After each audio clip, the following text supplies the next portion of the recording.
Matthew chapter 6. Psalm. Matthew 6, verse number 1 to verse 4. Mahinog ka. Matthew 6, 1 to 4.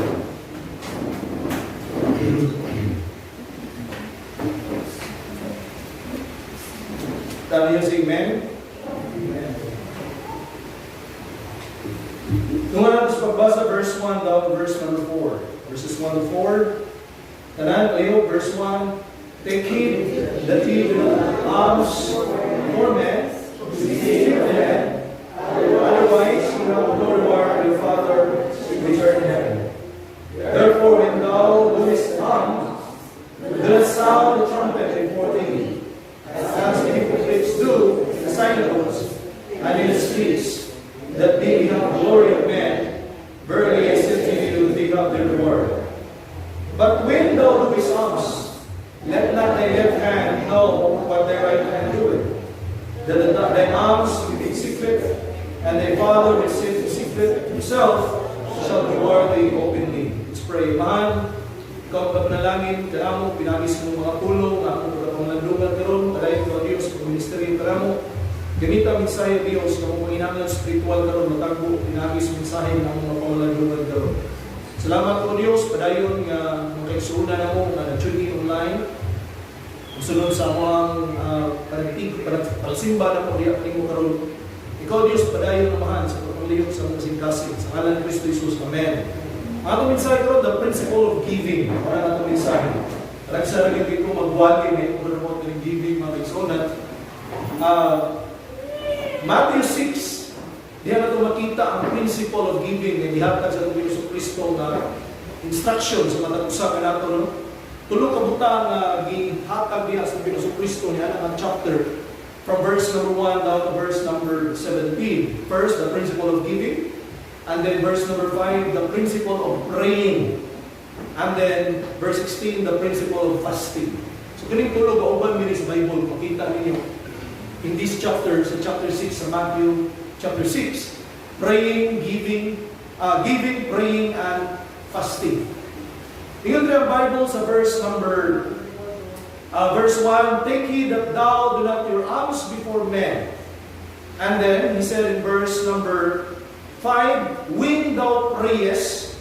And then in verse number 6, when ye fast. Kanang word na when, if ye pray, if ye fast, when ye pray, when ye fast, and I believe, when you give.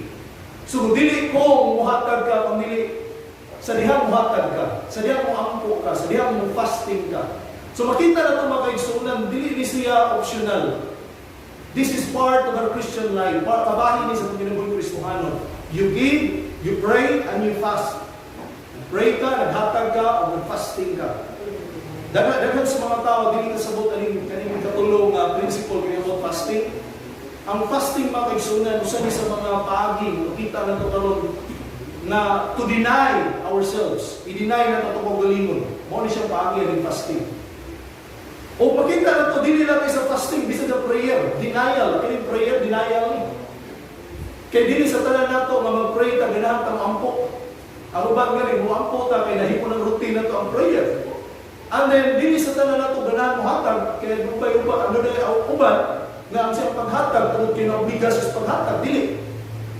Meaning, kabutaton mga kaigsunan, ang principle, ipakita sa Ginoo, yung tulong ang mga buhat, giving, praying, and fasting.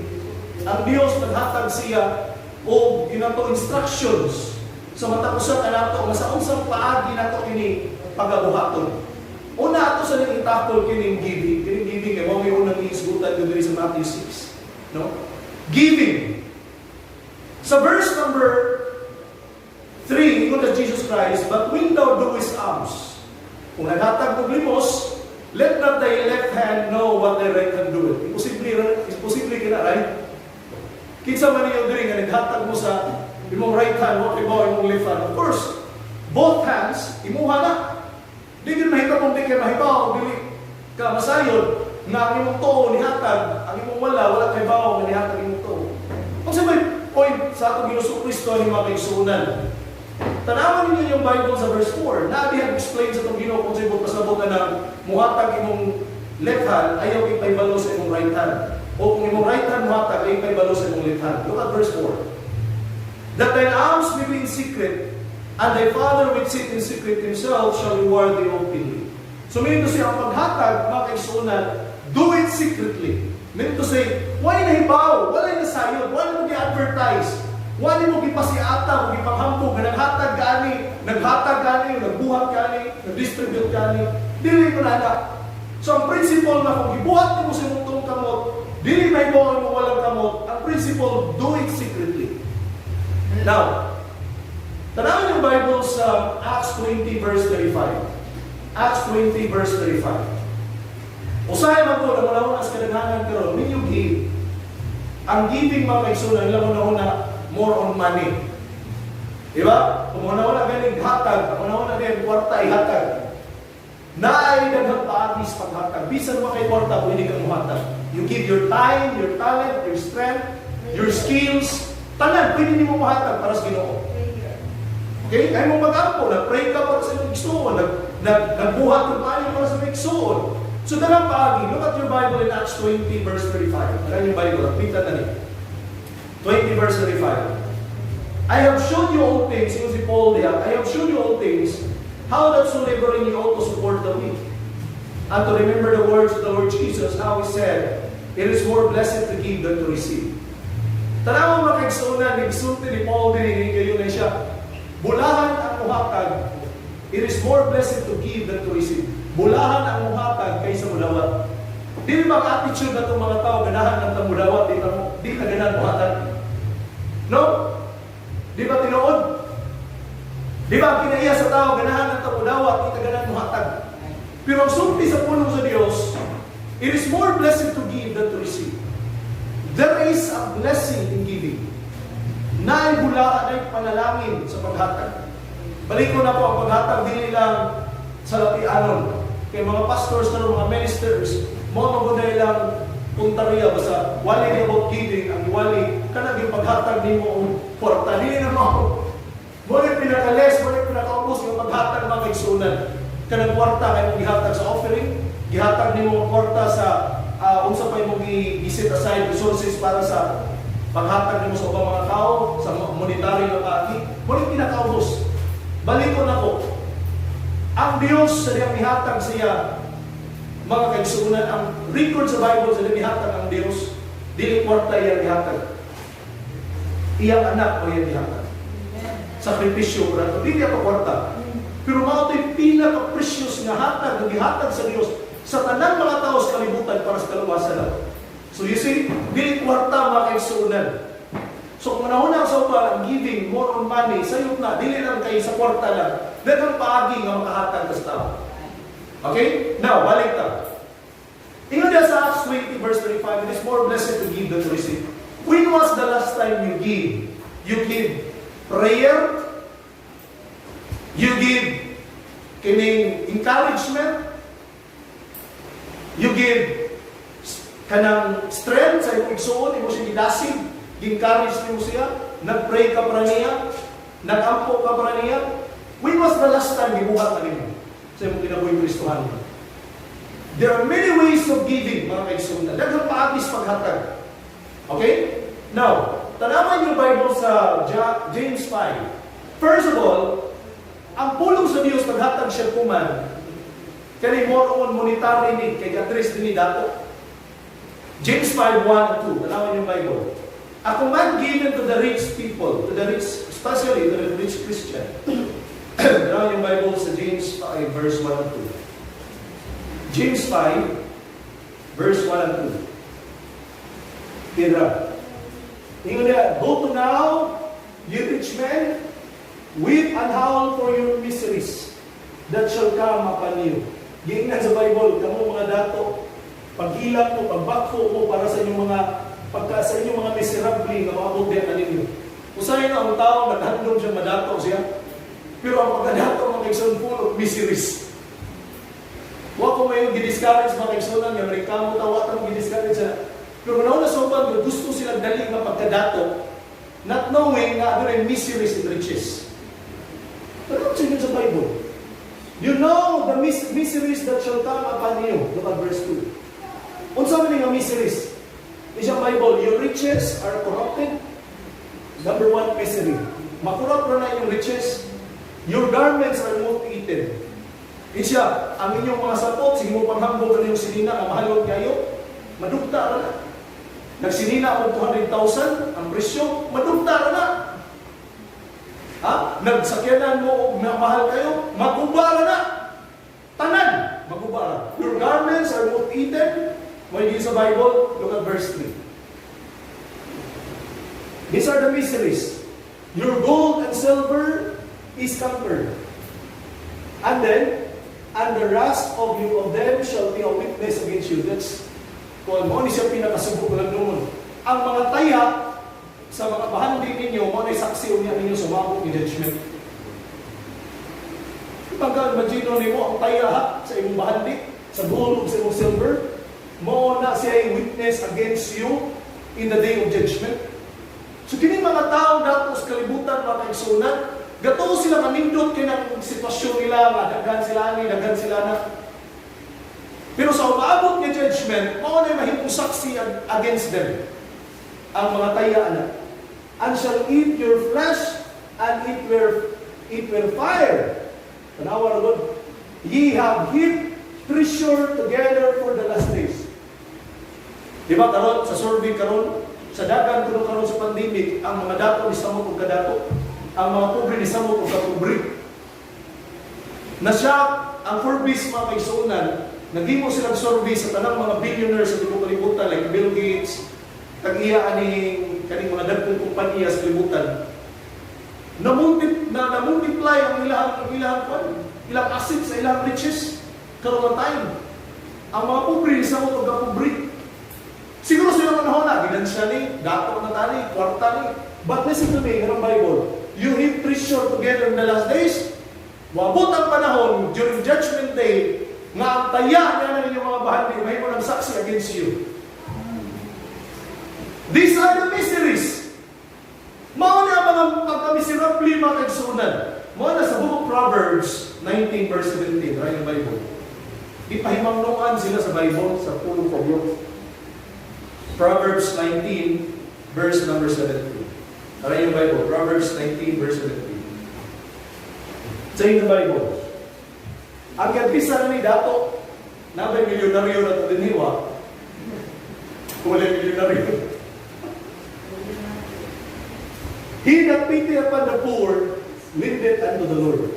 Siya nga doon ay kaluoy nga sa pobre. Yung ang Bible. Nag-lend siya nga to sa Ginoo. Saan ang word ni lend?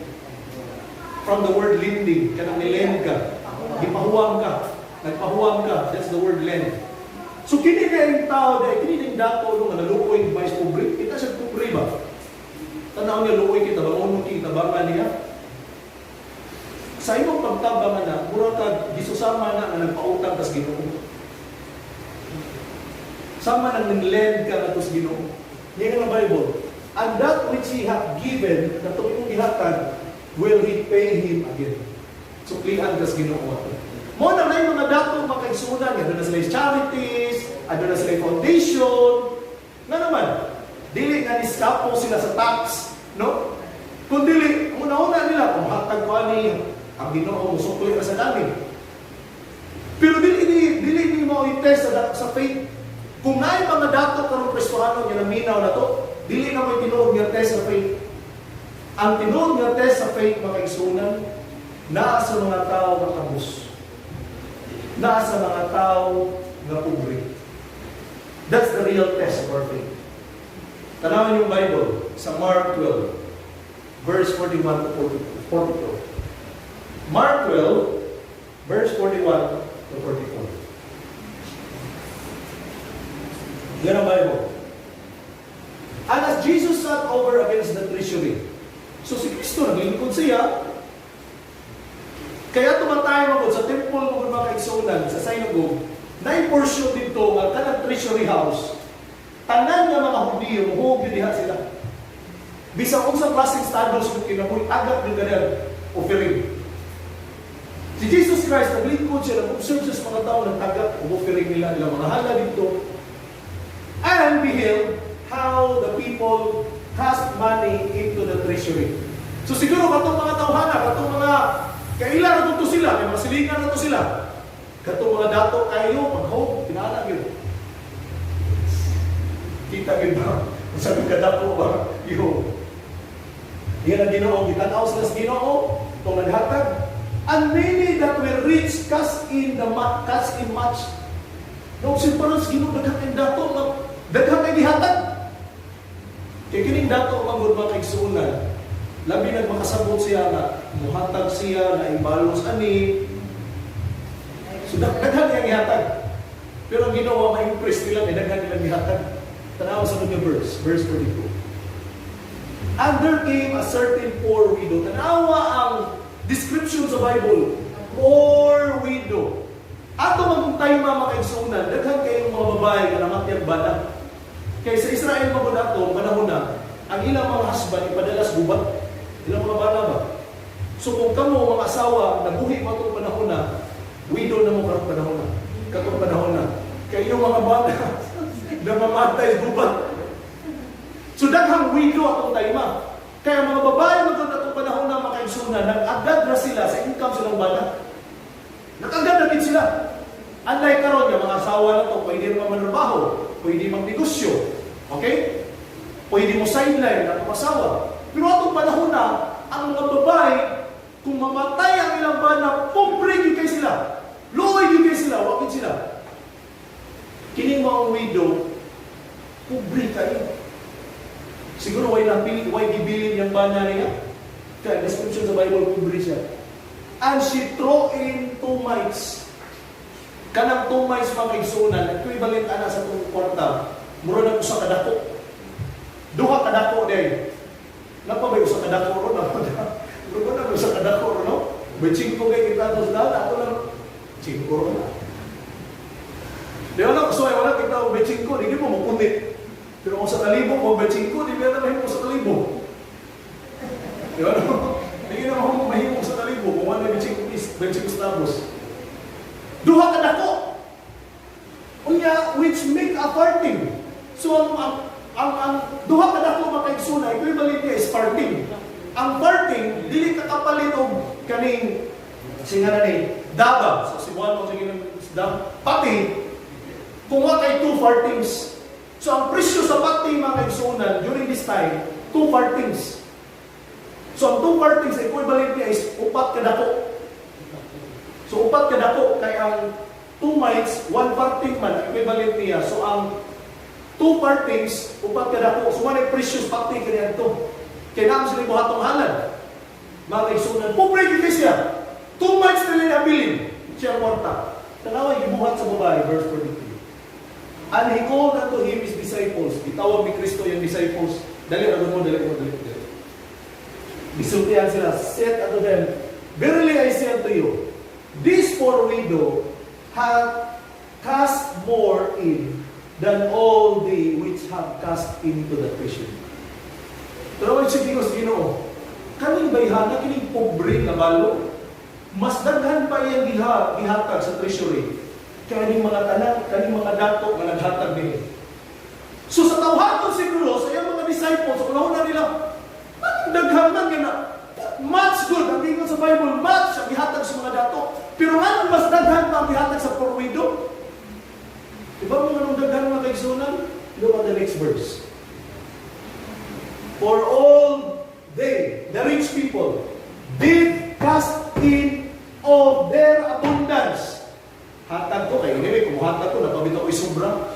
Banday mo na mga dato, kumuhatag sila. Hatag ko ni, gamay na ni, tipik sa ako ang bandi, ihatag ko ni. Napakoy daghan. They give, they cast their out of their abundance. Ihatag sila kay nanubra na ilang bandi. But the poor widow, she of her want, tanawa ko ng pulong na gigamit. Katong bayhan na grabe kitong panginahanglan. Dako ito siyang panginahanglan. Pero ang 2 mites niya, gibuong pag-niya, bisan sa iyong panginahanglan. She of her want did cast in all, tanan, that she had, even all her living. Meaning to say, katong 2 mites niya, last na ito niya, Kung mawa na o patay na siya. Pero labaw mo makaisunan, gihatag ka sa babae. That's the real test of our faith. The real test of our faith kanang nihatag na ka bisan pag naakas Panginoon. Nihatag ka bisan last na nanimo. Nihatag ka bisan na kay dakong need. Nihatag pa dito. Kay after na, mga isunan, diyan mo makita kung sa'yo buhatod sa Ginoo after ka nihatag. Kaya ba mo kadaghanan sa mga tao ron, nihatag lang ta kay sobra-sobra lang ang naanak ko. Nihatag ta to kaya doon na patay daghan. Pero ang tinun-anay nga pagsulay sa pagtuo, kanang bisan wala na ka, nihatag pa dito. Bisan na kas dakong panginahanglan, nihatag pa dito. Bisan na kay dakong need, nihatag pa dito. Adunay nahitabo sa Old Testament sa 1 Kings 17, para yung Bible. 1 Kings 17, verse 9 to 16. I do not know kung familiar ba mo ang istorya sa 1 Kings 17, verse 9 to 16. 1 Kings 17, verses 9. Di ang Bible, giinas Ginoo si Elijah. Kaya si Elijah makaisuna dito sa Brook of Cherith. Nikagiw siya, nagpalayo siya ni Jezebel. Ang kising na to? Asawa ni Ihab? Si Jezebel ba ito? Kung masayo? Mura isa na to? Kising nga niya to?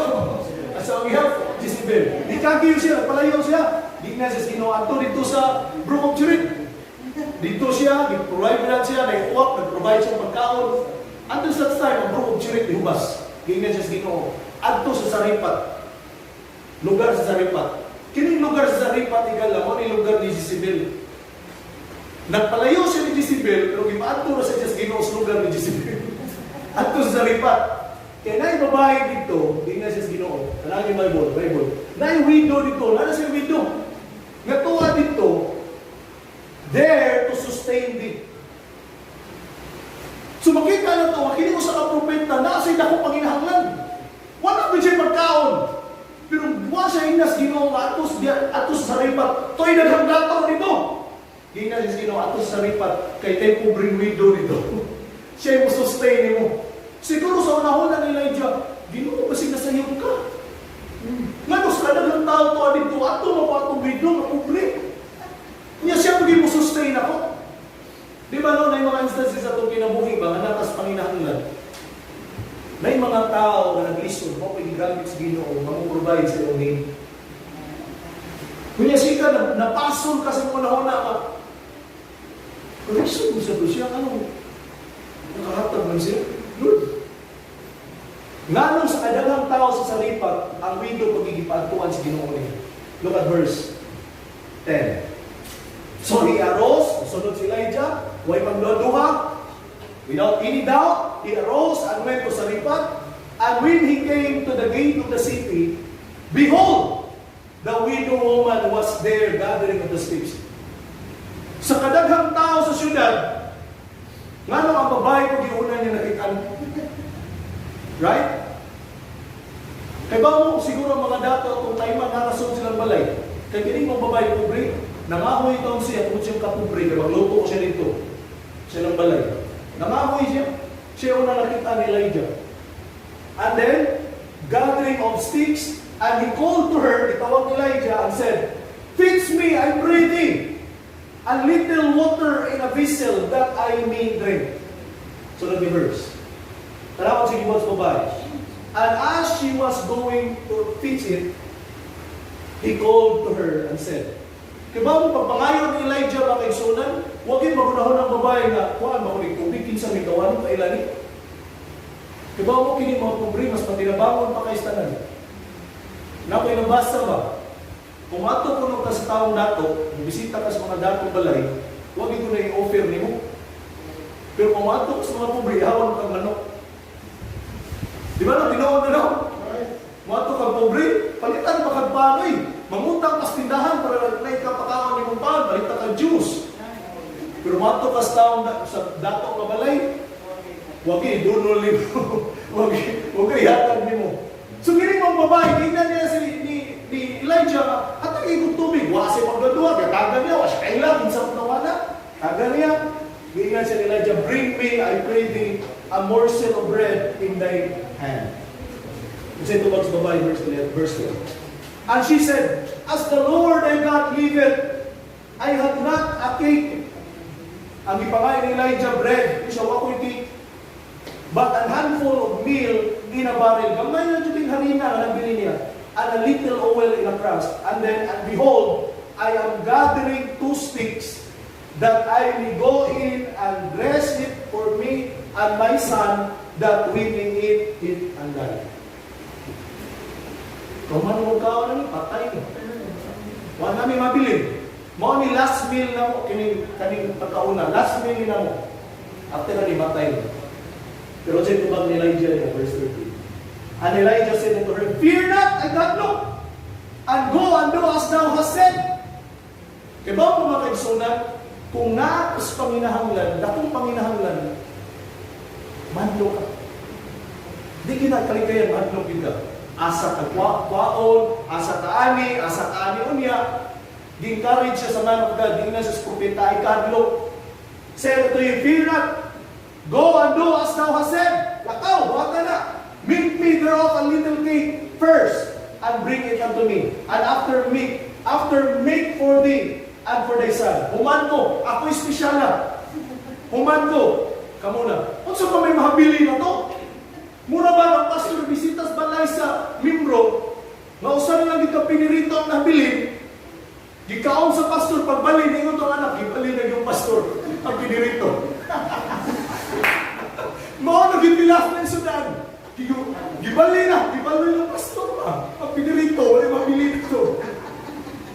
Mura maote, mahitabuon ka. Mga kaigsunan. Nga tingin na niya. Kahuman ako, kamo na sa may mabili nila kung hugtong ko Elijah. Di ba na? Pero tanawag sa ikot sa Bible, verse 14. For this said the Lord God of Israel, the barrel of meal shall not waste, neither shall the cruse of oil fail, until the day that the Lord send it rain upon earth. Giingnan siya ni Elijah. Magawas-awas na ang barrel. Di na magkuwang, basta unahan lang ito. Tuo lang. Ibumas babae, ang isulti ni Elijah. Look at verse 15. And she went and did according to the saying of Elijah, and she, and he, and her house did eat many days. Amen. That's faith. Amen. Muna pagtuo mga kaigsunan. Kanang laas ng ikaw, katapusan din ito. Mauna lang din ang bilin. Ihatag pag-ibig mo. Ihatag na lang ibig mo. After na ako na kayo ba kung simita mo rin. Diba mo mga kaigsunan, kadaghanan na ito kung mihatag ta kay sobra na daan nato. Pero ang tinuod nga test, pagsulay sa itong pagtuo ka lang, mihatag ka, bisan karapusan na lang na rin, bisa na mas panginahanglan, mihatag yapo ka. Kung sa imong paghatag mga kaigsunan, ang imong diri sa Bible, ang imong paghatag, ayaw ipahibalo sa imong left hand, kung sinibuhat sa imong right hand. Kaya Ginoo mo reward nimo openly. Kung nakakaihatag na ito sa Ginoo, gihatag mo rin yung talent, huwag man ito'y naibawa na. Nakakaihatag mga kaigsunan, huwag man siguro na mo i-advertise. Kaya sa'yo mo kung karoon sa itong time, basta muhatag, ipambutang na ito sa social media ba, mo na kung ihatag mo, mo na kung ibuhat. Ingon ang Bible, do it secretly, and the Lord will reward you openly. Sa atong paghatag, sa atong oras, sa atong usog, sa atong talent, sa atong panahon, gihatag na ito sa Ginoo. Ato nang gihatag kay sobra-sobra na lang sa kinabuhi. Atong resources, gihatag ba ta kay sobra-sobra na lang? O kay gihatag ta, bisan katapusan na lang din na, bisan naatas panginahanglan, gihatag pa din ta. Mga kaigsunan, ang Ginoo dili magkuli kung unsa imong gibuhat. Kung gihimo na mo pinasikasan. The real test for faith, balik ko na ko. You give Nihatag ka, bisa na atas na akong panginahanglan. Kung kay bawa mo, kuhan ba? Makaingon ta.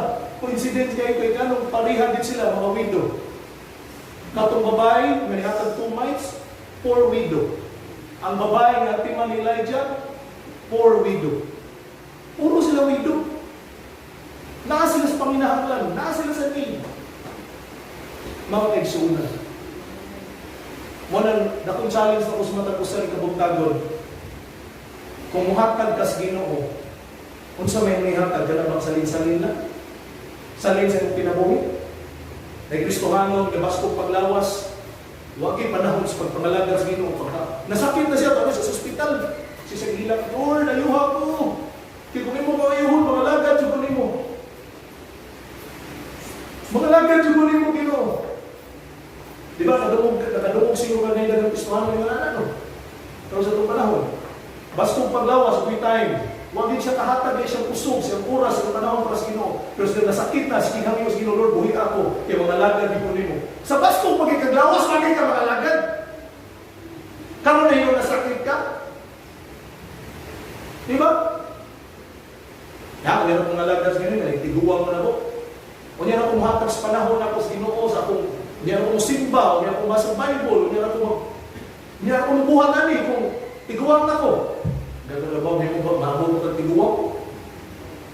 Dili na ito hatagan ng Ginoo sa salin-salin sa kinabuhi, sa akong oras, sa akong panahon, sa akong resources. The real test of our faith in giving, you give, bisa na akas panginahanglan. Nihatag ka, bisa na akas ng Ginoo. Nihatag ka, bisa last na rin. Nihatag ka, bisa human na wala na ka. Kahimo ba tala sa kong kinabuhi? Matapusan na ito, nahimo ba na ito? Tubangan sa Ginoo. Ato yung matuloy yung atong mga tamahan.